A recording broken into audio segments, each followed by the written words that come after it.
Olá, sejam bem-vindos ao conteúdo técnico 5 estrelas do Windows 7. Esse conteúdo é o da 4ª estrela.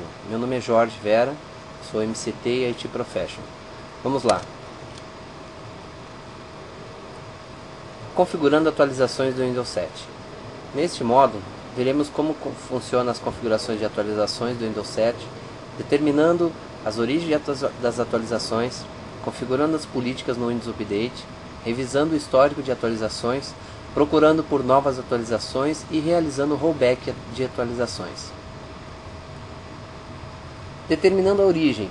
Bom, nós temos duas origens que a gente vai abordar. A primeira é através do Microsoft Windows Update, né? As atualizações são realizadas diretamente do site da Microsoft. O que acontece? O sistema vai, verifica se existem atualizações, baixa para a máquina e a partir disso executa as atualizações conforme a seleção. Normalmente as atualizações críticas e de segurança, elas são previamente selecionadas. Outra alternativa é utilização do WSUS. As atualizações são realizadas através de um servidor localizado na rede, né? Esse servidor ele tem uma política de GPO que é definida quais atualizações e de qual servidor é baixado, e essas atualizações são alocadas através da GPO para determinadas máquinas ou para o grupo inteiro. Normalmente é utilizado assim dentro de empresas. Então essas duas atualizações é o que pode ser utilizado nesse momento aqui. A outra situação, pessoal, é como a gente configura as atualizações via GPO. Bom, você tem uma GPO, você aplica a GPO nesta OU, né? E logo em seguida você pode verificar através da máquina essa opção aqui, se ela é gerenciada pelo administrador. O que acontece? O acesso a esta tela de configuração ele é bloqueado. Por quê? Porque isso quem está tomando conta ou quem está administrando é o administrador do sistema. Ok? Revisão de histórico. Bom, na revisão de histórico é muito útil, é tipo um relatório. É muito útil quando você precisa saber se a atualização ela foi implementada, né? Existem outras formas de você revisar, é claro. Essa aqui é a mais tranquila e a mais fácil. Então a gente tem a parte de status, a importância, se ela era importante, se ela era opcional ou se ela era crítica, recomendada, enfim. A parte de status, se ela foi aplicada com sucesso ou não.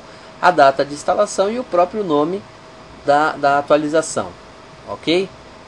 Dentro disso, nós conseguimos verificar se essa atualização foi implementada ou ainda está faltando. Para procurar novas atualizações, antigamente existia o site do Windows Update, onde você entrava na URL, já vinha padrão do navegador. A partir do Windows Vista, isso mudou, e no Windows 7 se mantém o mesmo. A atualização é feita através do Windows Update. É um aplicativo onde ele faz a atualização e não entra mais no site, ele simplesmente procura. Então você vai ver a telinha de procura da atualização, conforme está demonstrado aqui, e depois informando se o seu sistema está atualizado ou se precisa de alguma atualização, e aí vai mostrar para você qual é o tipo de atualização, entrando em detalhes, o que acontece na atualização, ok? A parte de rollback de atualizações depende do que você precisa, mas normalmente o rollback de atualização fiz a atualização e não consigo mais utilizar o meu computador. Meu computador está dando problema, teve interferiu em alguma coisa num outro sistema e dessa forma eu estou com problema. O que eu preciso fazer? Olha, eu preciso remover a atualização X. Perfeito. Eu vou nas atualizações, vou em atualizações instaladas, clico na atualização e faço o rollback dessa atualização. Quer dizer, eu tiro a atualização, ok, da minha máquina. Um detalhe que a gente tem que atentar é que se esta atualização ela tem dependência, essa dependência também vai ser removida, ok? Então isso tem que ficar muito atento. Legal. Eu vou fazer uma demo aqui do rollback de atualizações. Temos aqui a máquina virtual, ok? Legal. Então, imaginando o seguinte, entrei no meu Windows Update, ok? Vou aguardar um pouquinho. E aqui eu tenho as atualizações. Legal, eu consigo fazer o que? Exibir meu histórico de atualizações, ok? E aí eu tenho uma ideia. Agora, para remover alguma atualização, eu venho aqui, ó, atualizações instaladas. Neste momento eu tenho um troubleshooting para remover alguma coisa que possa estar impactando na minha utilização. Ele faz uma checagem, né, do que está sendo instalado na tua máquina, o que foi instalado na tua máquina, na verdade. Vamos aguardar essa barra de progressão aqui, ó. Ainda veio 0 itens.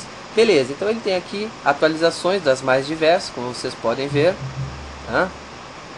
Então eu vou pegar aqui uma atualização básica, só do Outlook, CSPEC 3.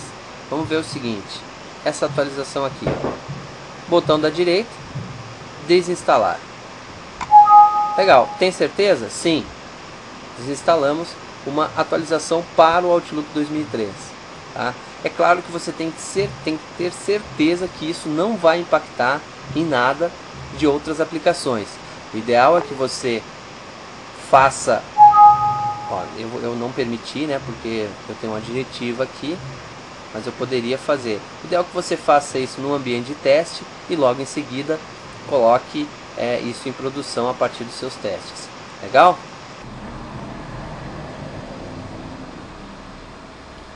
Ok.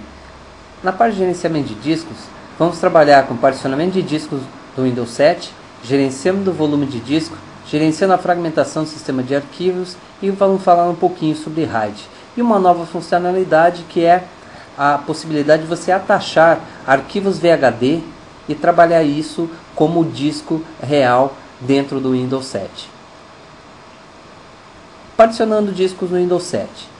O gerenciamento de disco, ou gerenciador de disco, ele não mudou nada.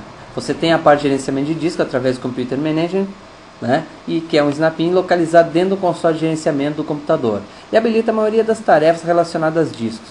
Você pode criar uma nova partição, você pode formatar discos, você pode atachar unidades, ok? Modificar letras das unidades, converter discos básicos em dinâmicos, enfim, todas as tarefas relacionadas a discos, ok? Nós temos também o utilitário por linha de comando, tá? Que é o utilitário diskpart, que é utilizado para gerenciar os discos através da linha de comando. E você utiliza ele como scripts, ok? Para tarefas repetitivas. É muito utilizado também, muito interessante de utilizar. Bom, para gerenciamento de volumes, nós podemos gerenciar da seguinte forma. É a criação de volume. Então, criação de volume estendido, criação de volume simples, criação de volume distribuído, espelhado e RAID 5. O Windows 7, ele permite a utilização desses tipos de volume. Detalhando, é claro que para utilização em sistema, você vai trabalhar sempre com volume simples ou volume mirror, ok? Aí o RAID 0, é claro que é um volume stripped, ok? No nosso caso, nós vamos trabalhar com o RAID 0, ok? E RAID 1. RAID 0, que é o stripped ou distribuído, os volumes stripped, eles melhoram a performance de I/O através da distribuição de pedidos de entrada e saída entre os discos, ok? A gravação de dados é escrita de forma e tamanho igual em cada disco do volume e o tamanho de cada faixa é de 64K. Isso aumenta a performance muito e é muito utilizado em grandes volumes. Você pode montar os discos e ele tem uma capacidade enorme e isso facilita muito a vida para quem precisa de utilizar e manusear, né, manipular grande volume de arquivos, ok? RAID 1 é mais utilizado na parte de sistemas operacionais, então você utiliza muito em servidores, pode ser utilizado em conjunto com o Windows 7, ok?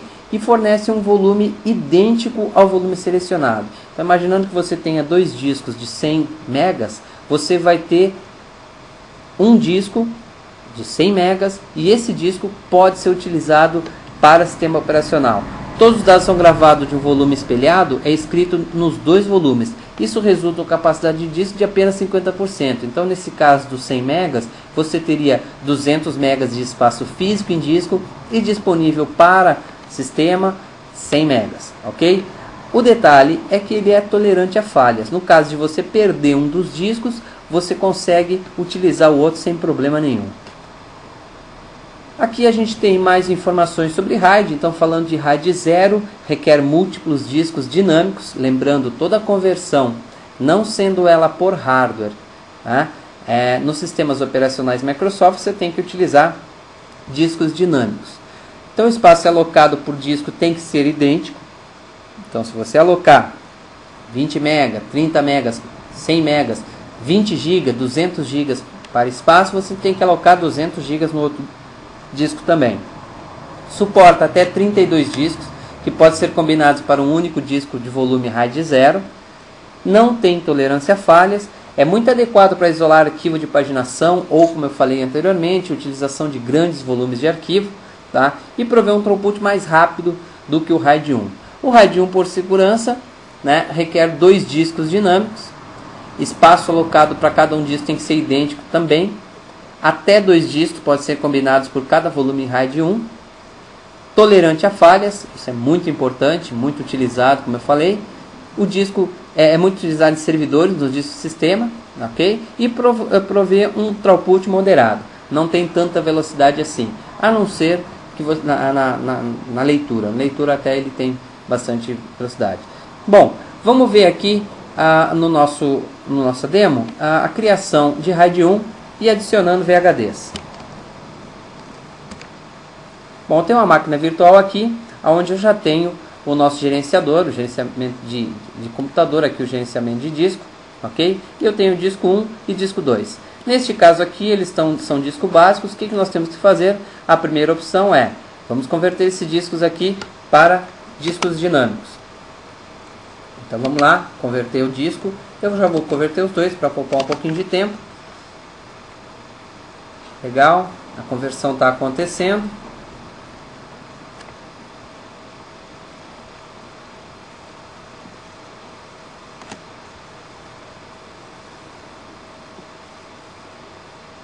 Dinâmico, perfeito. Agora eu vou criar um volume espelhado. Legal, entro no assistente, seleciono o segundo disco e adiciono, e posso colocar aqui uma unidade de 40 megas. Opa, nem tem 40 megas aqui, vamos colocar de 10 megas.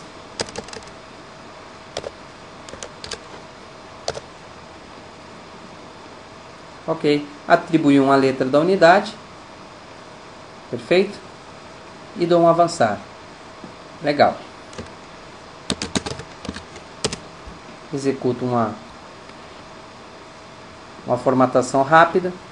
E ele já faz o que? Alocando 10 megas em cada parte do disco. Então 10 megas no primeiro e 10 megas no segundo disco.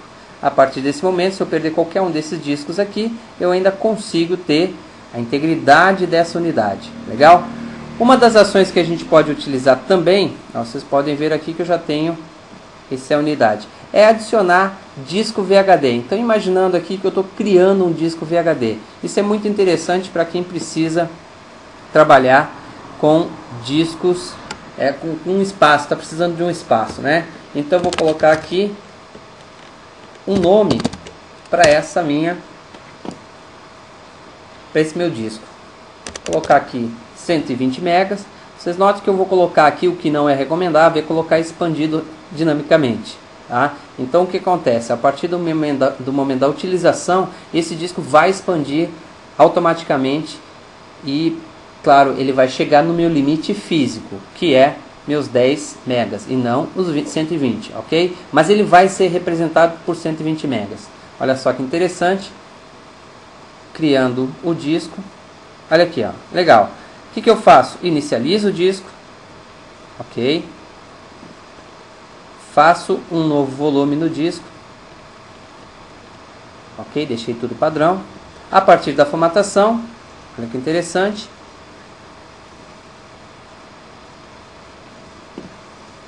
Meus discos. Aqui eu tenho um disco espelhado e aqui eu tenho um novo volume chamado unidade F. ok? E ele é tolerante a falhas também, porque se eu perder um desses HDs, ok? Essa unidade aqui não se perde. Olha que interessante, eu posso abrir aqui pastas de arquivos, vocês vão ver os 3 discos aqui, um disco de 116, outro disco de 10 GB e o meu unidade C local de 100 GB. Interessante, né? Pois bem, vamos lá.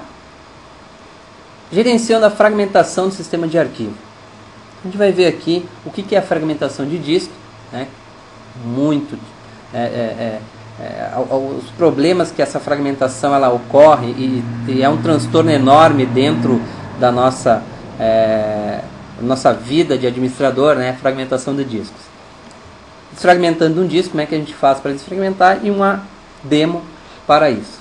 Bom, a fragmentação, pessoal, ela ocorre quando os arquivos são gravados de forma não linear, tá? Nesse sentido, os dados estão todos gravados desordenadamente, como a figura abaixo. Então a gente está vendo um disco, tá? Que ele deveria ter gravado desta forma que ele está gravado. Então, imaginando que o file A, olha só, ele está disperso em blocos, tá? Diferentes.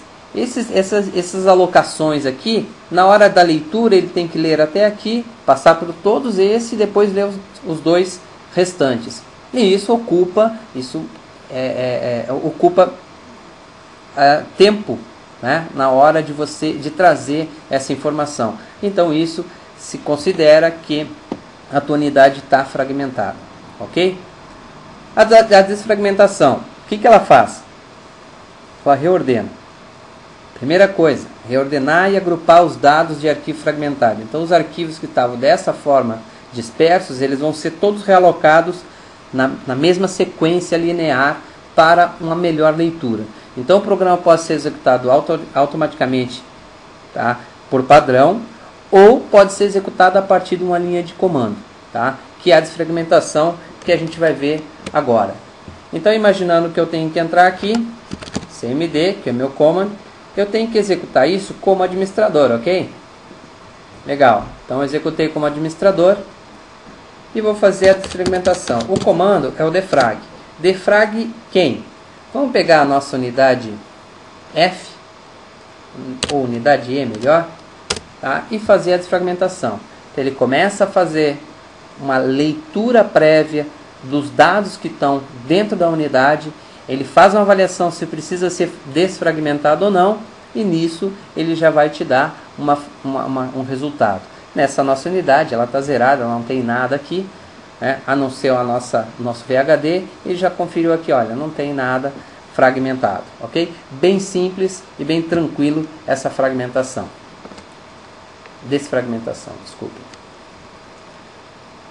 Pessoal, por enquanto seria isso. Maiores recursos a gente pode ter no TechNet, né? Então http:/microsoft.com/brasil/TechNet, avaliações de produtos, finais e betas, conteúdo técnico, tudo isso em português e muito mais. Informações do que será pedido no exame a gente consegue através do Microsoft Learning, conforme eu estou mostrando aqui para vocês neste link. O Training Kit para o exame também é bem interessante, tá? É uma leitura que vale a pena, né? E inclusive ter isso como referencial para o teu dia a dia. Então o teu dia a dia de administração, enfim, até mesmo de operação, é bem interessante você ter esse livro aqui para referência, ok? Agradeço a atenção de vocês e até mais ver. Obrigado.